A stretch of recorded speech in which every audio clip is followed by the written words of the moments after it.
అందరికీ hello! Welcome back to my channel. Today Meesho నుంచి no. Flipkart అనమాట. ఎప్పుడు మీషోనే గదా! ఫ్లిప్‌కార్ట్ నుంచి బర్త్‌డే డెకర్ కిట్ ఒకటి ఆర్డర్ చేసుండే అనమాట. సో, ఆ కిట్ ఓపెన్ చేసి మీకు రివ్యూ ఎట్లుంది అని చెప్పి చూపిస్తున్నా. అండ్ దీని కాస్ట్ వచ్చేసి దీని కాస్ట్ వచ్చేసి 350 రూపీస్ పడింది. అండ్ అక్కడ 380 ఉండే. ఫోన్‌పే నుంచి మనీ చేస్తే 350 రూపీస్‌కొచ్చింది. అండ్ దీంట్లో వచ్చేసి 2 నెట్ క్లాత్స్ ఉన్నాయి. ఇవి వచ్చేసి 3D బటర్‌ఫ్లైస్ అంట. ఓ 12 వరకు ఉన్నాయి.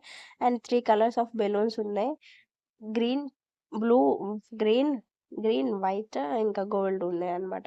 And happy birthday tag, double tape అవన్నీ దాంట్లోనే వచ్చాయి. హుక్స్ కూడా వచ్చాయన్నమాట. ఇదైతే యూజ్‌ఫుల్ అయింది. అండ్ మీకు నచ్చినట్లయితే ఈ video do like, share and subscribe. Link కావాలంటే కామెంట్ చేసేయండి. లింక్ షేర్ చేస్తా. యాహ్! అంతే ఈ వీడియో. మీరెప్పుడైనా ఆర్డర్ చేశారా మీషో, ఫ్లిప్‌కార్ట్ నుంచి కూడా కామెంట్ చేసి చెప్పేయండి. ఫైనల్ అంతే ఈ వీడియో.